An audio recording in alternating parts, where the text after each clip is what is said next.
Olá! Sejam muito bem-vindos para mais um episódio do nosso R Podcast, dando continuidade ao tema Consciência Negra, com a participação especial da queridíssima Ionara Lima, que falamos, né, Ionara, no primeiro bloco sobre o que é o mês da consciência negra, dos principais objetivos. Ionara deu uma aula aqui, né? Falamos aqui de duas datas super importantes, né? Que dão assim uma diferença que para mim realmente me tocou no sentido de conhecimento, né? Então a gente tem uma data em 13 de maio, que é onde foi a assinatura da Lei Áurea para a Princesa Isabel, mas uma data que muito mais expressiva no sentimento, que é a morte de Zumbi de Palmares, no dia 20 de novembro, tanto que é o mês da consciência negra. Então, como prometido, Ionara, mais uma vez, seja muito bem-vinda. Obrigada, Miele. Eu quero que nesse bloco você fale da sua jornada, da sua luta, da sua trajetória. Porque, para quem não sabe, Ionara se posiciona muito firmemente nessa causa dentro do nosso segmento automotivo. Por isso a importância da gente estar falando sobre isso. Então, Ionara, será uma honra, mais uma vez, ouvir a sua história, que eu sou sua fã, porque eu sei da sua luta e ela continua, né? Como para todas nós mulheres que trabalhamos no segmento automotivo, e vocês vão ficar encantadas e espero que se inspirem muito. Ionara, conta mais dessa luta, da sua vida e vitórias. É um prazer falar. Eu tenho muito orgulho da minha trajetória e é uma trajetória de realmente muitas conquistas, com muito esforço, mas de muita sorte. E aí eu vou contar aqui, sim, a importância de, em alguns momentos da fase da vida da gente, a gente ter ações afirmativas ou suporte da sociedade, das pessoas, para que a gente possa galgar outros espaços. Então, o recado que vai ficar dado aqui é esse. Como é que você entrou na Renault? Antes um pouquinho de entrar na Renault, eu vou contar para vocês... bom, eu sou baiana, eu nasci no interior da Bahia. E com 4 anos de idade, eu tive que tomar a maior decisão da minha vida. Com 4 anos de idade. 4 anos? Com 4 anos de idade. Presta atenção, hein, gente? Eu tive um convite da minha irmã, que já morava em São Paulo.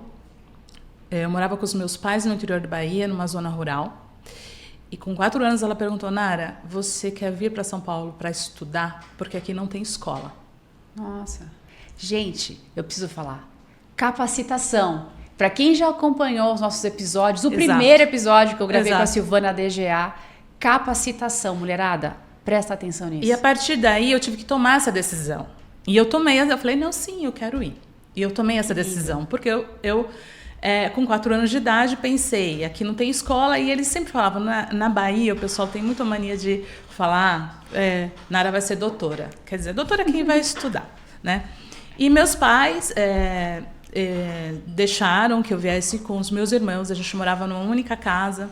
Então, a gente morava quase 15 pessoas numa única casa, que são pessoas que vieram desse processo histórico à época, de pessoas que saíam do interior, do Nordeste, para vir ganhar a vida na capital de São Paulo. Então, eu faço parte desse processo histórico. Então, aqui já começam algumas coisas que eu tenho orgulho, sim. Sim, tem a questão da educação sempre permeou a minha vida toda. Sempre ouvi dos meus irmãos, você tem que estudar. Então, assim, era aquela aposta. E eu sei que você estuda até hoje. Exato. Você gosta, assim, que nem eu. Né? Estuda muito. Terceira jornada do estudo. Exato. E aí, o que acontece? Eu tenho essa família, que é nordestina, que tem, sim, toda essa miscigenação. Nós somos uma família de pardos e pretos. E eu vim para estudar, e a gente começou a estudar. Na escola, eu ficava o dia inteiro na escola, praticamente, e eu me metia em tudo. Até que eu comecei a jogar voleibol pelo time da escola, na periferia de São Paulo, no extremo da Zona Leste, em Itaim Paulista. Que legal. E aí o que acontece? Os professores começaram a me incentivar a jogar voleibol. E eu sempre fui muito aguerrida. Então, assim, nos treinos de voleibol, a gente treinava com os meninos também. E eles normalmente não queriam deixar a gente jogar. Né? Fica aí na fila. Eu simplesmente tomava a atitude de sentar no meio da quadra e falava assim, eu quero jogar. Se eu não for a próxima, vocês também não vão jogar. Sempre marcando a minha presença. Porque aqui eu queria jogar.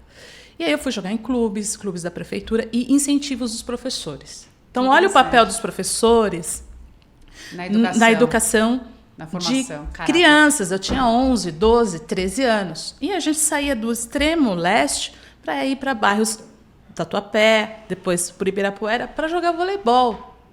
Garotos de 13, Tenho 14 certeza que anos, apaixonada 15. como você é em tudo que você faz, você era muito boa. Não tanto, mas muito esforçada. Legal, legal, legal. Mas é muito esforçada. Então, essa coisa do esforço é importante, é peculiar.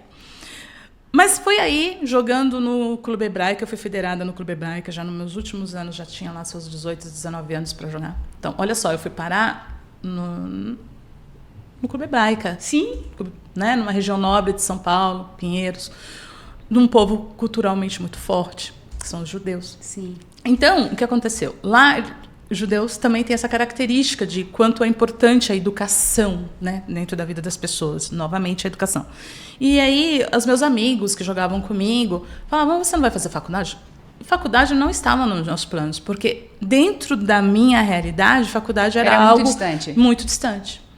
E aí, alguns deles me indicaram, e aqui começa a história da questão da consciência negra. Porque eles me indicaram para um cursinho, e, gente, a época não tinha internet como tem hoje, não tem essas informações, não tinha, né? Então era por questões de você estar no momento certo, num lugar certo, com pessoas que tinham informações para te orientar. Te então, dar quando você o caminho. sai de algum lugar e vai para outro, você começa a ter novas visões, você começa a ter novas referências, você começa a entender que o mundo não é aquele mundo só que existe, existem outras possibilidades. E eu uso muito horizontes, né? Eu uso muito essa frase, está aberto às novas possibilidades. Eu uso muito no meu dia a dia. E aí o que aconteceu? Eu fui fazer esse cursinho. Então, vamos lá. Isso transformou a minha vida. E foi não era nem uma ONG. Era o Núcleo de Consciência Negra na USP. Naquela época, estamos falando de 30 anos? De 25 anos. 27, 28 anos. Núcleo de Consciência na USP. Eu fui a primeira turma. Tinha uma prova para fazer. Eu passei em segundo lugar, porque eu me meti dentro de uma biblioteca pública e fui estudar. Passei em segundo lugar e fui estudar. Esse curso era preparatório para pessoas negras entrarem nas universidades públicas, porque eles sabiam que as pessoas não tinham muito acesso, muita condição. Utilizavam aquele reforço de ensinamento. E ali veio uma questão que é diferente de qualquer outro cursinho. Por quê? Porque tinha também... aos sábados, os cursinhos eram à noite, de segunda a sexta, e aos sábados era o dia inteiro de uma parte cultural, de resgate da cultura afro-brasileira, africana. E também tinha uma questão de você conhecer pessoas, figuras importantes, como Milton Santos, que era o geógrafo da USP na época, a própria Sueli Carneiro, do Gueledés, foi lá nos visitar. Então, tinha todo um trabalho de conscientização negra. Isso abria os seus horizontes e te dava mais fortaleza. Consciência do que eu sou, de onde eu vim, da minha raiz e da minha identidade. E tem orgulho de tudo isso. Exatamente. E aí, o que aconteceu? Passei no vestibular de uma faculdade pública, óbvio. Fui fazer FATEC, Automação de Escritório e Secretariado, com 3 idiomas. E por que eu escolhi esse curso? Porque eu sabia que o meu gap, que hoje eu vou falar gap, mas a minha fraqueza... A sua necessidade de estar preparada. Eram os idiomas. Então, pera um pouquinho. Para quem não sabe, a Nara fala 3 idiomas. Me viro bem em 3 idiomas. 3 idiomas. Isso então, a gente tem o inglês, o francês e o espanhol. Então, assim, além do português, então são 4, né, gente? Vamos combinar. É uma mulher empoderada. Então, pessoal, e aí eu entrei na faculdade pública, olha só que grande vitória. E aí, quando eu entrei na faculdade pública... Você foi a primeira da sua família a entrar numa faculdade pública? Não, minha irmã também já tinha entrado. Boa. Tá? Então, nós conseguimos, as 2 irmãs mais novas entraram. E aí, o que aconteceu? E aí, eu fui fazer o processo de seleção para entrar na Renault do Brasil. Eu amava o idioma francês, eu sempre me dediquei muito ao idioma francês. Acho lindo, parlez-vous francês. E então, eu passei no processo seletivo em 1998, em janeiro. 1998, eu entrei na Renault do Brasil respondendo a sua pergunta. Mas sempre é importante reforçar aqui que eu tive apoio de professores, de pessoas importantes da minha família que nunca deixaram que eu deixasse o estudo de lado, e mesmo num ambiente, por exemplo, como o Clube Hebraica, onde eu tinha pessoas de outras classes sociais que me incentivaram a ir para uma faculdade e me deram caminhos, e tinha uma ONG uma reunião de pessoas negras, de professores que se reuniram na USP para fazer isso acontecer. Então, não fui eu sozinha. Então, assim, vamos trazer as coisas para a realidade. A gente precisa de suporte, a gente precisa de apoio. É isso que eu ia falar. Eu acredito muito, Ionara. Eu acho que essa é uma mensagem que espero inspirar muitas mulheres e todas as pessoas de modo geral, né? Hoje nós temos que estar muito atentos ao meio aonde convivemos, com as pessoas a quem dividimos as nossas alegrias e frustrações, porque o seu relato é muito parecido com muitas histórias que eu já ouvi aqui no nosso podcast e a minha também.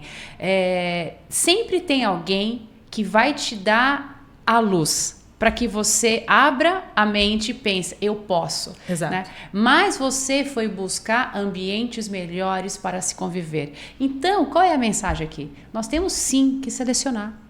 Às vezes, uma pessoa que passou na sua vida há anos atrás, hoje não consegue mais ter convívio porque você foi. A pessoa não veio.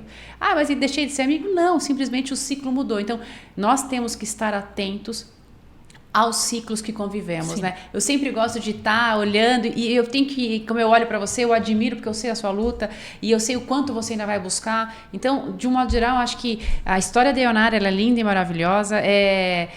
Entrou em 98 na Renault, está lá até hoje e cada vez num desafio novo, numa ascensão, mas tudo sempre é importante, eu sempre trago isso para a minha vida também, que é nós olharmos quem realmente...